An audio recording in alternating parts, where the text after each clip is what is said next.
Hello friends, once again welcome back to your favorite YouTube channel All UPSC and SSC exam.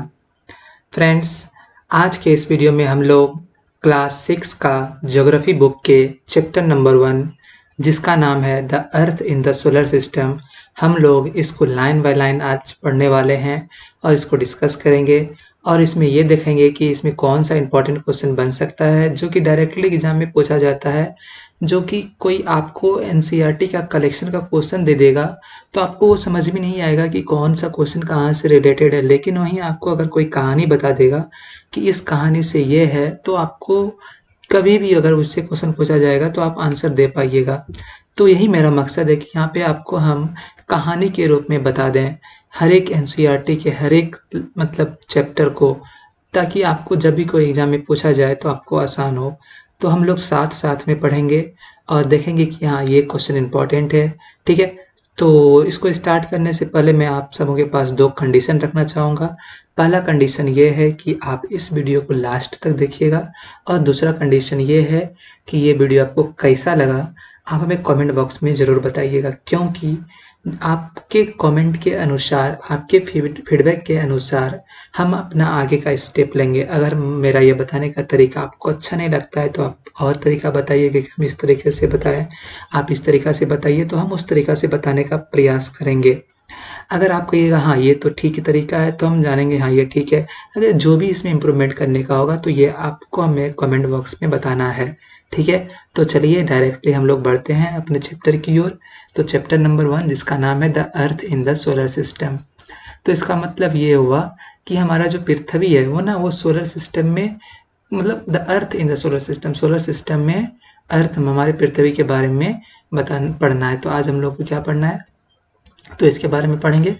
तो चलिए पहले हम लोग एक पैराग्राफ को पूरा पढ़ते हैं और उसके बाद हमको इसका मीनिंग बताएंगे हम आपको। तो how wonderful it is to watch the sky after sunset, one would first notice 1 or 2 bright dots shining in the sky. Soon you would see the numbers increasing. You cannot count them anymore. The whole sky is filled with teeny shining objects. Some are bright, others dim.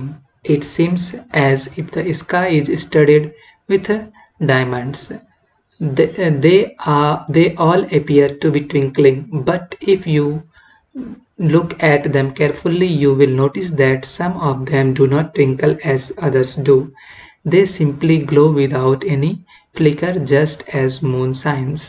तो इसका simple सा meaning यहाँ पे ये है कि जब शाम होता है तो आपको आकाश देखने में बहुत अच्छा लगेगा, क्योंकि आप शुरू में गौर कीजिएगा कि आपको कुछ मतलब डॉट्स दिखेंगे स्काई में, तो वो फिर धीरे धीरे बढ़ते रहते हैं, उसका नंबर बढ़ते रहता है और आपको ऐसा लगेगा कि ना मतलब आकाश में डायमंड जड़ा हुआ है। ठीक है, और वो कैसा करेगा, ट्विंकल करेगा। तो मतलब यहाँ पे सिंपल सा है, जब आप शाम में स्काई की ओर देखते हैं तो आपको क्या पता चलता है, स्काई मतलब वहाँ पे स्टार्स दिखाई देता है। ठीक है, और मून भी दिखाई देता है। तो ये हमारा क्या है, इससे पैराग्राफ का मीनिंग है। along with these bright objects, इस ब्राइट ऑब्जेक्ट्स के साथ साथ यू में also see the moon on the most of the days, आप अधिकांश दिन में क्या देखिएगा, मून चंद्रमा को भी देखते हैं। ठीक है, इट में however appears at different times and in different shapes and at different position. लेकिन यहाँ पे क्या है ना, मून क्या होता है, आपको कभी हर एक शेप में दिखेगा, हर एक पोजीशन पे दिखेगा और अलग अलग समय पे दिखेगा।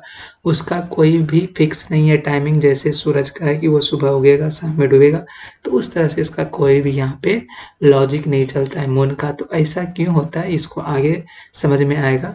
तो चलिए यहाँ पे आते हैं। You can see the full moon only once at about a month, it is a full moon night और पूर्णिमा। आपको पूरा चंद्रमा मंथ में सिर्फ एक ही बार दिखेगा और हम लोग उसको क्या बोलते हैं, पूर्णिमा बोलते हैं और फुल मून बोलते हैं। तो यहाँ पे क्वेश्चन डायरेक्टली बन सकता है कि मतलब अगर मतलब एक बार मंथ में एक बार हमको दिखता है फुल मून, उस दिन को हम क्या बोलते हैं, तो पूर्णिमा बोलते हैं। ऐसा बेसिक क्वेश्चन किसी भी एग्जाम में बन सकता है। ठीक है, तो a fortnight later you can not see it at all, आपको फिर किसी दिन ये पूरा कभी दिखेगा ही नहीं, मतलब कुछ नहीं दिखेगा। It is a new moon night और अमावस्या, और उसको क्या बोलते हैं, न्यू मून नाइट बोलते हैं और उसी को हम क्या बोलते हैं, अमावस्या बोलते हैं। On this day you can watch the night sky best provided it is clear night।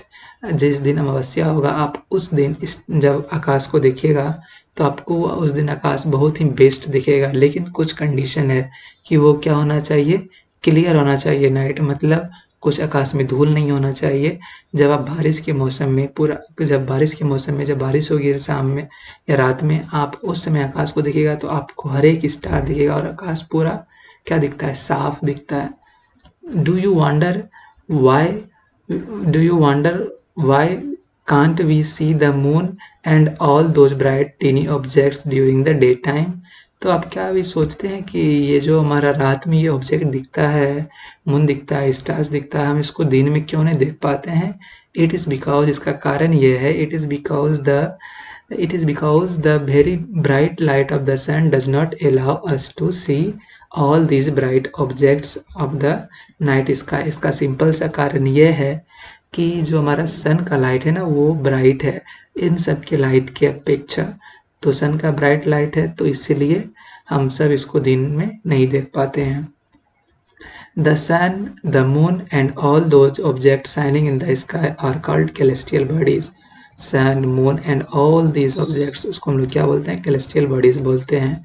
Some celestial bodies are very big and hot. कुछ कैलेस्टियल बॉडीज क्या है, बहुत ही बड़ा है और कुछ हॉट भी है। They are made up of gases, और वो किससे बना हुआ है, गैस से बना हुआ है।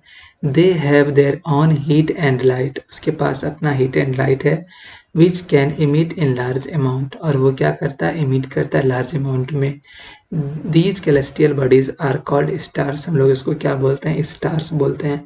और सन भी क्या है, एक स्टार ही है।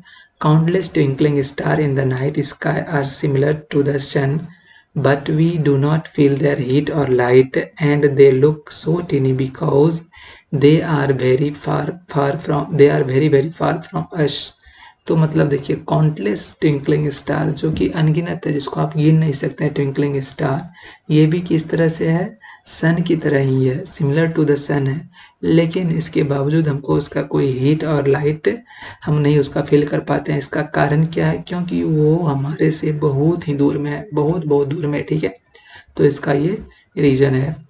तो you must have notice that all object look smaller when seen from a distance, how small an aeroplane looks when it is flying at a great height। मतलब आप ये गौर किए होंगे कि जो भी हम चीज़ देखते हैं और हमसे दूर में रहता है तो वो क्या दिखता है, छोटा दिखता है। तो एग्जाम्पल के तौर पे एरोप्लेन जब आकाश में उड़ते रहती है तो आपको क्या दिखेगा, एक चिड़िया की तरह दिखेगा, तो बहुत छोटा दिखता है, ठीक है। तो while watching the night sky you may have noticed various pattern formed different groups of stars। जब आप आकाश को देखे होंगे तो आपको पता चलेगा ये तो स्टार कुछ पैटर्न बना रहा है, तो उसको हम लोग क्या बोलते हैं, कॉन्स्टेलेशन बोलते हैं। उर्सा मेजर और Big Bear is one of the such constellation. Ursa Major और बिग बियर, उर्सा मेजर और बिग बियर ये क्या है, एक प्रकार का कॉन्स्टेलेशन है।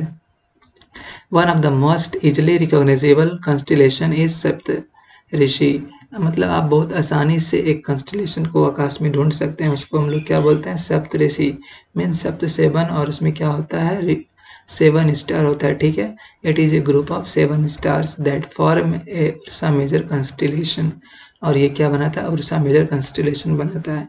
Ask someone elder in your family or neighbourhood to show you more stars, planets and constellation in the sky. आप अपने फैमिली मेम्बर से, आप अपने पड़ोसी से ये पूछ सकते हैं कि वो और आपको कॉन्स्टेलेशन बताए, ठीक है। तो जैसे आप यहाँ पे देख सकते हैं, ये इस प्रकार का आपको पैटर्न आकाश में दिखा होगा। हम लोग इसको क्या बोलते हैं, बिग बियर और उर्सा मेजर, ठीक है। ये एक प्रकार का क्या है, कॉन्स्टेलेशन है, ठीक। Now in the ancient times people used to determine direction during the night with the help of stars. मतलब एंशिएंट टाइम्स में पीपल क्या फाइंड करते थे, मतलब डायरेक्शन किसके हेल्प से, ये फाइंड करते थे, किसके हेल्प से, with the help of pole star. The north star indicate the north direction, it is called the pole star. तो मतलब जो एक नॉर्थ डायरेक्शन में एक स्टार हमेशा रहता है और वो कौन सा डायरेक्शन को बताता है, नॉर्थ डायरेक्शन को बताता है, और इसी को हमको लोग क्या बोलते हैं, पोल स्टार बोलते हैं। It always remains in the same position in the sky. We can locate the position of the pole star with the help of Saptarishi. Look at the figure 1.1. You will notice that if an imaginary line is drawn joining pointer stars and extended further, it will point to the pole star.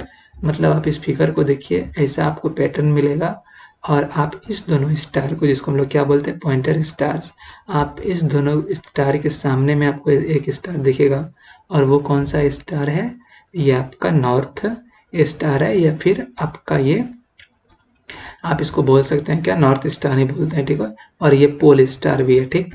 Now it always, तो एक ही जगह पे रहता है। Look at the, ठीक, तो ये हो गया। Some celestial bodies do not have their own heat and light. कुछ कैलेस्टियल बॉडीज के पास अपना हीट और लाइट नहीं होता है। They are lit by the light of the stars। वो किससे रोशनी होता है, लाइट जो भी हमारे स्टार से आते हैं उसके रोशनी से। such bodies are called planets। और उस बॉडी को हम लोग क्या बोलते हैं, planets बोलते हैं, ठीक है। the word planets comes from the Greek word planetai which means wanderers, ठीक है। और ये planet वर्ड कहाँ से आया है, ग्रीक वर्ड से। और ग्रीक वर्ड कौन सा ग्रीक वर्ड से, planetai ग्रीक वर्ड से, जिसका मतलब क्या होता है, वेंडरर्स होता है, ठीक है। The earth on which we live in is a planet. और जिस पे हम लोग रहते हैं वो क्या है, प्लेनेट है। It gets all its heat and light from the sun. और ये अपना हीट एंड लाइट कहाँ से लेता है, सन से लेता है। Which is our nearest star. और हमारा सन क्या है, नियरेस्ट स्टार है।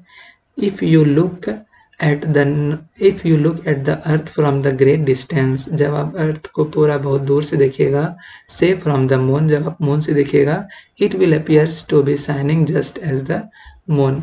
मतलब यहाँ पे इनवर्स उल्टा चलता है। जब आप अर्थ से मून को देखते हैं तो वो शाइनिंग करता हुआ दिखता है, जब आप मून से अर्थ को देखिएगा तो ये शाइनिंग करता हुआ आपको दिखेगा। The moon that we see in the sky is a satellite. हम लोग मून जो देखते हैं वो स्काई में क्या है, सैटेलाइट है। और वो कैसा सैटेलाइट है, नेचुरल सैटेलाइट है। It is a companion of our earth and moves around it. ये हमारा अर्थ का क्या है, साथी है। और ये कैसे मूव करता है, किसके अराउंड मूव करता है, अर्थ के अराउंड मूव करता है। Like our earth there are 7 other planet. हमारे अर्थ के ही जैसा और भी 7 अदर प्लेनेट हैं। That get heat and light from the sun. और ये भी हीट एंड लाइट किससे लेते हैं, सन से लेते हैं। Some of them have their moons too. और किसी के पास अपना मून भी है। तो फ्रेंड्स, अगले वीडियो में हम लोग पढ़ेंगे द सोलर सिस्टम के बारे में। तो आज के इस वीडियो में इतना ही। तो आप हमें कमेंट करके बताइएगा कि आज का वीडियो कैसा लगा। अगर आपको कहीं भी डाउट है तो आप हमें कमेंट करके ज़रूर बताइएगा। वीडियो कैसा लगा वो भी बताइएगा। तो हम फिर मिलेंगे किसी अगले वीडियो में। तब तक के लिए बने रहिए आपके और हमारे favourite YouTube channel all UPSC and SSC exam के साथ। Once again thank you for watching.